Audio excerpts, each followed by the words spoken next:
Gator Nation, good morning. What is going on this episode of Denmark and Marsh? I believe this is our second guest I think we've ever had. We've had Shane Matthews before the preview of the Florida-Miami game a long time ago, and now we have Zach Goodall. We all know him. We all love him. Coming off the national championship game from the college basketball game, and we have a spring game to preview for the football game on Saturday. Zach, what's going on, brother? What's going on, guys? Man, I didn't know that I was following up Shane Matthews. I got some big shoes to fill here. Yeah, Shane's now the second best quarterback we've ever had on the show. Yeah. It don't matter if it's flag football or just in the backyard. We'll count it as you being a quarterback. It works.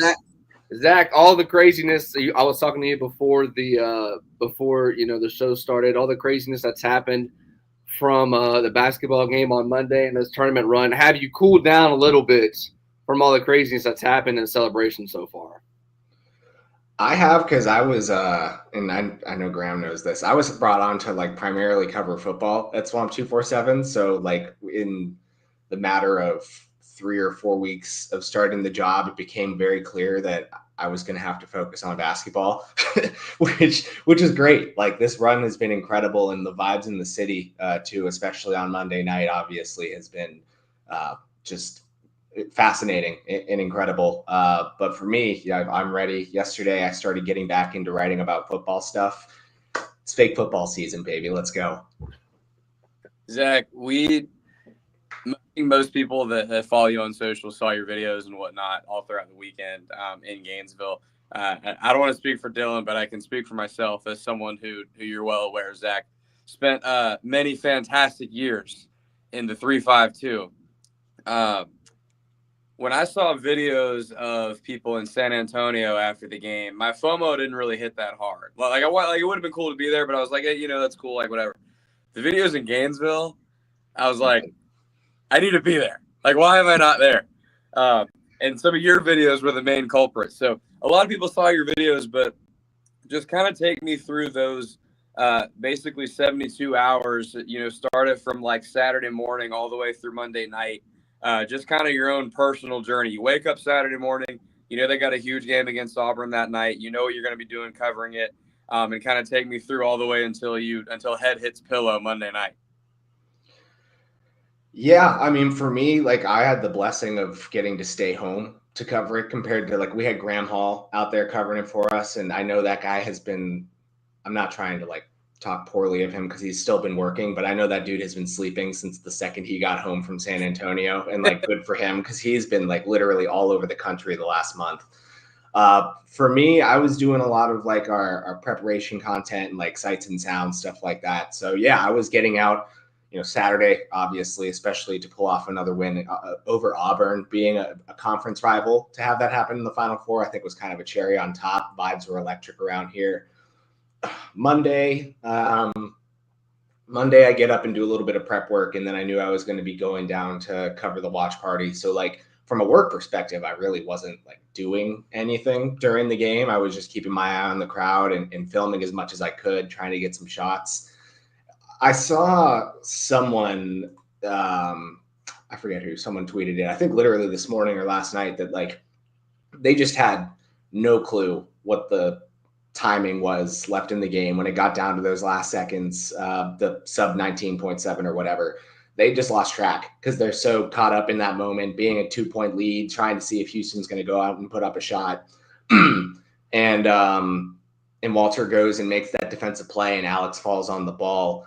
And just like that, it's done. I don't even think people in the O-Dome realized that the game was over. They just saw that. And I mean, it was literally every play. It could have been as much as just grabbing a defensive rebound.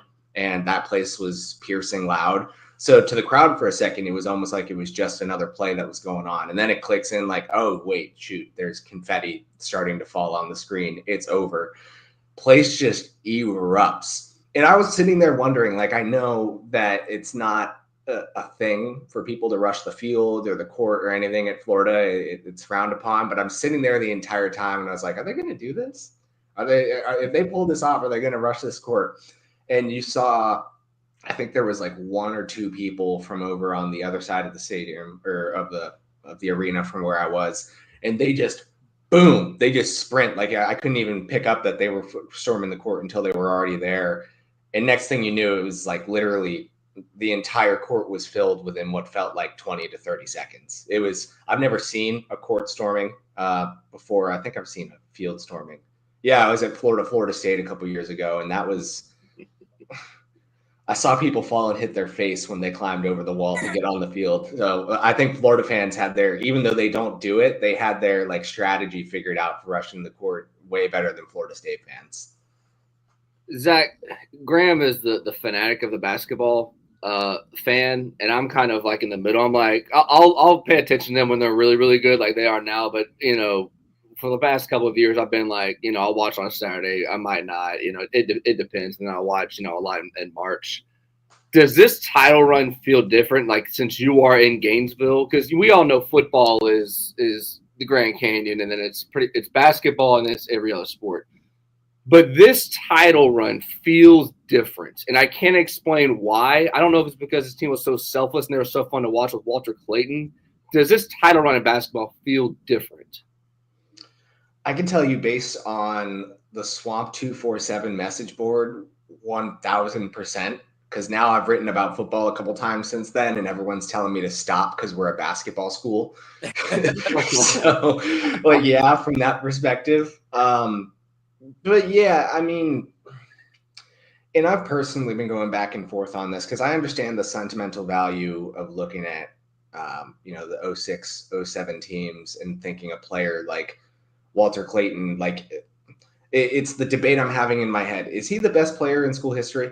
And I know that it might be controversial, and I know that fans will look at 06, 07 and the guys all deciding to come back over going to the NBA while they ended up making it in a lot of cases. But still, like, they had that option to leave and they decided to come back. But man, like, I just don't know if any of them could do or offer what Walter Clayton offered to this team this year, at least in the way that basketball is played now. Like, to the age-old debate of like old versus new basketball and of who's the best player of all time, right? When people do LeBron versus Mike and they compare the game then to when it is now, like Walter, in my opinion, takes the cake. I think that his contributions to this team, and they would have, been replicable 20 years ago. I'm not so sure that those players then could do what they did now, even at their peak. Does that make sense? Like, yeah. And so with that in mind, like, just the quick turnaround from this team kind of being a middle of the pack to disappointing just a few years ago, for kind of the underdog mentality, these, not so highly rated recruits, a little bit lesser known transfers to come in. And I mean, like, I know that they got a little bit shafted on the all SEC team, but like, I think that you could have made an argument for a lot of these guys to be deserving. Will Richard probably deserved to be all defense. For example, when you look at all of these factors, I do think that there is a different sense around this team of whether it's excitement or obviously fans being proud. And I think that another big thing too, to go back to football, even though football is like kind of on the best trajectory, or definitely on the best trajectory it's been under Billy Napier, when you've got, those are the two big sports and people are comparing them at this point, at least especially on our message board, like it's basketball taking the cake right now. Well, I wonder why.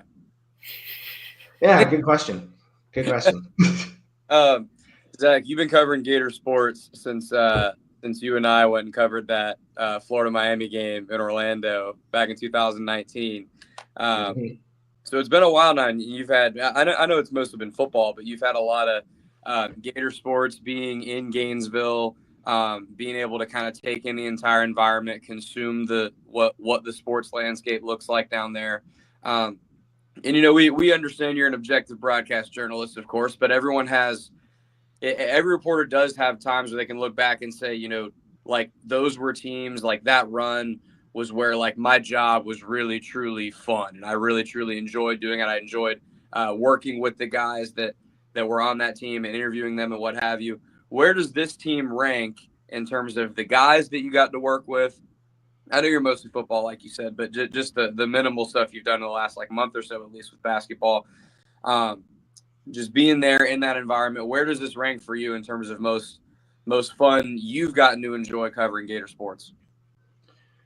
Yeah, I wish it were higher on the list only because like I wasn't as involved and I got here late, right? Like I believe they had already, if they hadn't started SEC play by the time I started with Swamp 247, it was like almost immediately after. So like if I were involved from the start and I went to more games, like I think I only went to 1 or 2 games this year when all was said and done because we had Graham at all of them and I was more assisting at home. But even still, like to do it from home, the job was easier, right? When the team is winning. And I know that any journalist would say this. They say that they don't want to cheer for the team, but we all know it's easier when the team is winning and maybe not so controversial for losing or other reasons. That makes the job fun in and of itself. It makes it less of a job, right? Like I had no issue being up writing until midnight certain nights throughout this tournament run because like it was an enjoyable thing to write about. Like I wasn't tired, like it was energizing is probably the best way to put it. And yeah, in hindsight, I guess we probably could have gotten multiple credentials, but it was a weird transitional phase. I wish I could have done more, but I'm excited now, I think, because of this to do more basketball in the future, which is not something that I think I would have told you a couple of months ago when I first took the job, at least. All right, Zach, we got you for about another 10 more minutes. You get him on Twitter at Zach_Goodall of Swamp 247, part of 24/7 Sports. All right, let's get into spring ball a little bit. This whole DJ Lagway thing, on a panic meter, should Gator fans, on a scale of 1 to 10, I'm at a 3 or a 4. Like, it's weird. You don't say anything the whole offseason, and first day of spring ball, Coach Napier comes out and says, yeah, he's not doing anything with spring. What are you talking about? So, like, my mind kind of goes to, okay, has this been going on since January? Did this just happen? Mark Lum came on our station a week ago and said it's a shoulder problem from high school. That's lingered. They thought would be healed from now. What's kind of your whole thought process with DJ Lagway thus far? I'm glad Mark came on your guys' station and said it because, and even I think that this is like out of respect for Mark. I'm not sure he knows still the entire scope because of how private and secluded Florida has been about it. So the fact that Mark has been able to share that much, I think is extremely important. I'm currently at like a 6-ish, 6.5, and that could change here in the next couple of weeks, especially if Mark's right. If surgery is something they end up needing to do and we know it because he's about to have it in a couple of weeks, or we realize like he's probably going to need it after this season, like even if he's able to play through it this year, it's something that no one's going to be able to forget. And if DJ goes out there and struggles at all, we're all going to be aware of why that is the case. And then there will be so many questions to ask. Why wasn't the surgery done literally the day after the Gasparilla Bowl, right? If this is something that they were aware of. Honestly, Billy Napier said, yeah. I mean, I don't know how. After the Florida State game. Yeah, I mean, like, if this injury is from high school, and I don't mean to question UF Health or the team doctors or anything, but I know this isn't the first time that this team has missed injuries from high schools with quarterbacks. I mean, there was a thing with Anthony Richardson just a couple of years ago that they missed his knee injury, or whether it was misdiagnosed or mistreated, but he got to Florida and for several years was on a knee that was not 100%, and it took until the end of his redshirt freshman year for that to be addressed, right? And obviously there was additional wear and tear that added to that, but like we knew it was a historical thing. And now that if that's the same thing with DJ, how does that happen? Right. And to that point, going into this camp again, like how, if you know surgery is something that would benefit him and it's a possibility, why are we waiting? Right. And if it's something that they're thinking might have to happen now after spring, that's to me like self-sabotage. How could you put yourself in that position, especially with what they have behind him? It's nothing to write home about. And I know that Harrison Bailey coming in, sounds a little bit better maybe than Clay Millen coming in last year, right? But it's still not. If they're starting Harrison Bailey, Aiden Warner in games this season, Good luck to you. Not good. You mean Yeah, Abe not good. can't really spin it? Ask Ryan O'Hara. He said the other day, and I'm sure he was thinking about that tweet. He said very specifically that he's got all the talent. He can rip it or he can throw it or something like that. And I was like, no, say he can spin it. Please give us that quote. But I think Warner, I honestly think Warner might be the backup too. Early indications, at least, is that he is, rising to the challenge of competing for the 2 job in the spring. What does that say about the 2 job? I think a bigger question. Last year. Yeah, and like he was thrown to the wolves. I would like to think that with a full spring and fall workload of being the number 2 or even the number 3, because he came in as like a scout team, 4th team walk-on last year. Like he was just not set up at all for success. And he came in the summer too. Like he didn't even have a spring. So I would like to think that he won't complete only 40% of his passes if he's put back out there again this year. But still, like there's a lot of room to go up for him. And I'm not sure what that ceiling looks like. Yeah. Obviously DJ Lagway is the headline of spring ball right now, but I want to ask you about 3 guys, Zach. Two true freshmen incoming and then a sophomore. I want to ask you about Vernell Brown. I want to ask you about Dallas Wilson and LJ McCray. Give me the 2 receivers first. How do they look so far? Good, bad, ugly? And then LJ McCray, how is he developing? I think the receivers are as advertised, if not better, honestly. Wow. And I know that it's like the easy thing to do to hype up receivers because like it's just like it's an easier transition, I think, at this point. But they look like the truth, and they do it very differently, right? Like Vernell and Dallas having very different builds and skill sets. Vernell looks like someone who can contribute this year out of the slot and maybe not to the full route tree, but you look at what Eugene Wilson did as a freshman. I don't see how Vernell couldn't do something similar. Even like there's a little bit of a logjam, I think, at slot with Eugene being there for one and some other players, but you got to get him on the field. I think the intermediate speed that he's got in his releases, especially in that like 8 to 12 yard range, there you see a different level of acceleration than truly I think any receiver on this roster has. Honestly, even Eugene. Like Eugene's a little bit better in the 10 or under with his releases, but Vernell can separate, and it's been really impressive to see him move the way he has. And maybe it shouldn't be. We know that this guy has obviously been playing football since the second he could walk. He did like 6 years of varsity football in high school, going back to while he was in middle school. So it shouldn't shock me, but like it's still just really impressive to see for someone that's literally, I mean, the last time I saw him, I guess, because they've closed more of the availabilities, but it was like 6 practices in, and you just see him doing different things. And Dallas is the same way in the sense that, Florida's had some bigger receivers over the past couple of years. I don't really think they've had anyone that's a legitimate go and get it kind of threat that is going to come down with the ball more often than not and can also do the things that a complete receiver does besides just being a big body who can win at the sideline. I think he can also separate. I think he's got pretty solid route running and a decent to good route tree that should only get better as he continues to sharpen his game. But he too should be able to factor in on the outside, if only because he can make those go up and get it plays. He's got deep separation too. And Florida's got some quality receivers. And I know like J. Michael Sturdivant, for one, is expected to be that guy, bigger frame, probably would take some snaps from Dallas, or I guess prevent Dallas from getting on the field as much as people might want him to. But I see no reason as to why they both can't be on the field at the same time and cause problems for cornerbacks. Like you got to pick one that you're going to try and settle in on the outside. And I think that'll make a big challenge for opposing defenses.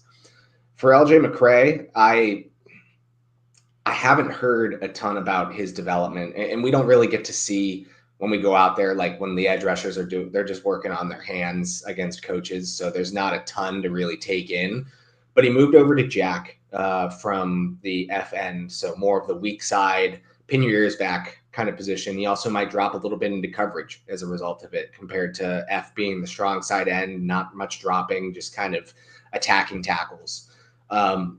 They're trying, I think, with that to get McCray more advantageous matchups, occasionally going and chipping tight ends or aligning a little bit wider from the tackle and trying to give him some more space to get off the ball when he's going to rush the passer.